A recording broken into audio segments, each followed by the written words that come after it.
Hello guys, मैं यशु अरोड़ा। तो आज हम पढ़ने जा रहे हैं पॉलिटिकल साइंस के सेकंड बुक का चैप्टर नंबर 3, नियोजित विकास की रणनीति, पार्ट फर्स्ट। उड़ीसा। जब दुनिया भर में इस्पात की मांग में बढ़ोतरी हुई तो निवेश के लिहाज से उड़ीसा एक महत्वपूर्ण स्थान के रूप में उभरा। जब दुनिया भर में इस्पात की मांग बढ़ने लगी थी तो निवेश के लिहाज से उड़ीसा एक महत्वपूर्ण स्थान बन चुका था। उड़ीसा में लौह अयस्क का विशाल भंडार मौजूद था। उड़ीसा में लौह अयस्क का विशाल भंडार यानी बहुत ज़्यादा लौह अयस्क थे। सरकार ने अंतर्राष्ट्रीय इस्पात निर्माताओं और राष्ट्रीय स्तर के इस्पात निर्माताओं के साथ सहमति पत्र पर हस्ताक्षर किए। सरकार ने क्या किया, अंतर्राष्ट्रीय इस्पात निर्माताओं और राष्ट्रीय स्तर के इस्पात निर्माताओं के साथ सहमति की, जिसके तहत वो उड़ीसा में उद्योग लगा सकते थे। सरकार ने सोचा कि अगर उद्योग लग जाएंगे उड़ीसा में तो क्या होगा, उड़ीसा को लाभ होगा, वो विकसित होगा, ये सब चीज़ें होगी। बट सरकार ने ये नहीं सोचा कि जब उद्योग लग जाएंगे तो हानि भी तो हो सकती है, या जनता से डिस्कस करे इस बारे में कि लगाने चाहिए नहीं लगाने चाहिए। सरकार ने कुछ नहीं सोचा और सहमति पत्र पर हस्ताक्षर कर दिए। अब हम देखेंगे उड़ीसा को क्या लाभ हुए थे और क्या हानि हुए थे। पहले हम पढ़ेंगे लाभ। अब उद्योग लगने से क्या हुआ, पूंजी निवेश। वहाँ पे पूंजी निवेश होने लग गया तो वहाँ के लोगों को लाभ हुआ। और रोजगार के अवसर। अब देखो, वहाँ पे उद्योग लगेगा तो वहाँ पे लोग काम करने आएंगे तो रोजगार के अवसर भी मिल गए। विकसित। विकसित वहाँ विकास होने लग गया, वहाँ पे उद्योग लगेगा, फैक्ट्री लगेगी तो वहाँ पे सड़कें बनानी पड़ेगी जैसे लोग आना जाना कर सके वहाँ। और फैक्ट्री के आसपास, जैसे अब आप फैक्ट्री में गए हैं तो कोई जो वहाँ पे लोग जाएंगे, काम करने जाएंगे, वो मान लो घर से खाना नहीं लाए, टिफिन नहीं लाया, या अकेला रहता है बंदा, तो खाने भी जाएगा। यही आसपास कोई वो होटल वोटल खुल जाएंगे, शॉप्स खुल जाएंगी, खाने पीने का सामान मिलने लगेगा, तो एक तरीके से वहाँ पे विकास भी होगा। उद्योग लगना, हमें चौथी बात उद्योग लगना। उद्योग लगेंगे तो सब कुछ होगा, लाभ ही उद्योग लगने का लाभ है। अब हम पढ़ेंगे हानि के बारे में। हानि क्या हुई वहाँ पे, आदिवासियों का विस्थापित होना। अब जहाँ पे उद्योग लग रहे हैं ना, वहाँ पे अब तक तो आदिवासी रहते हैं, अब उद्योग लगाना है तो आदिवासी को हटाना तो पड़ेगा। तो आदिवासी की जो जगह है ना, उनसे उन्हें छोड़नी पड़ेगी, वो विस्थापित हो जाएंगे। आजीविका छिन जाना। आदिवासियों की जो आजीविका है, जो उनका रहन सहन, जैसे कमाते मतलब कमाते हैं, जैसे भी खाना पीना करते हैं, जो भी चीज़ें हैं उनकी डेली रूटीन जो है सब कुछ चेंज हो जाएगा टोटली। पर्यावरणविदों का इस बात का डर है कि खनन और उद्योग से पर्यावरण दूषित होगा। पर्यावरणविदों को इस बात का डर है कि खनन और उद्योग से क्या होगा, पर्यावरण दूषित होगा। केंद्र सरकार यह सोचती है कि यदि उद्योग लगाने की अनुमति नहीं दी गई तो इससे एक खराब मिसाइल कायम होगी और देश में पूंजी निवेश को बाधा पहुंचेगी।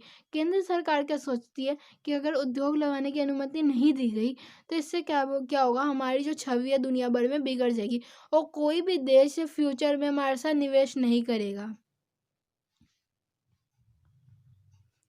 नोट, किसी भी लोकतंत्र में इस प्रकार के फैसलों को जनता द्वारा लिया जाना चाहिए या कम से कम इन फैसलों पर विशेषज्ञों की स्वीकृति की मोहर अवश्य होनी चाहिए।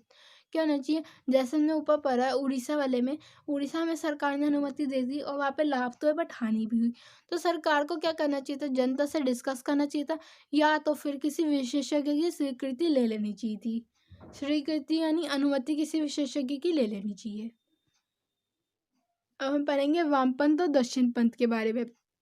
आपसे पेपर में 2 मार्क्स में पूछा जा सकता है वामपंथ और दक्षिण पंथ क्या होता है। जो गरीब और पिछड़े सामाजिक समूह की पैरवी करते हैं और इन वर्गों को लाभ पहुंचाने वाली सरकारी नीतियों का समर्थन करते हैं। जो गरीब और पिछड़े सामाजिक समूह के बारे में सोचते हैं और इनको लाभ पहुंचाने वाली किसी भी सरकारी नीति का समर्थन करते हैं, वो होते हैं वामपंथ। दक्षिण पंथ। दक्षिण पंथ बाजार में मुक्त अर्थव्यवस्था के पक्षधर होते हैं, जिनमें अनावश्यक रूप से सरकार का हस्तक्षेप नहीं होना चाहिए। दक्षिण पंथ क्या कहते हैं, मुक्त अर्थव्यवस्था होनी चाहिए और इसमें सरकार का थोड़ा सा भी हस्तक्षेप नहीं होना चाहिए। विकास की धारणाओं के बारे में चलिए हम पढ़ते हैं। विकास की धारणाएं क्या होती है। भारत के विकास का मतलब आर्थिक समृद्धि और आर्थिक सामाजिक न्याय दोनों ही है। भारत के विकास का मतलब क्या है, आर्थिक समृद्धि, सबके पास खूब पैसा हो, और आर्थिक सामाजिक न्याय, सबको आर्थिक और सामाजिक न्याय भी मिलना चाहिए।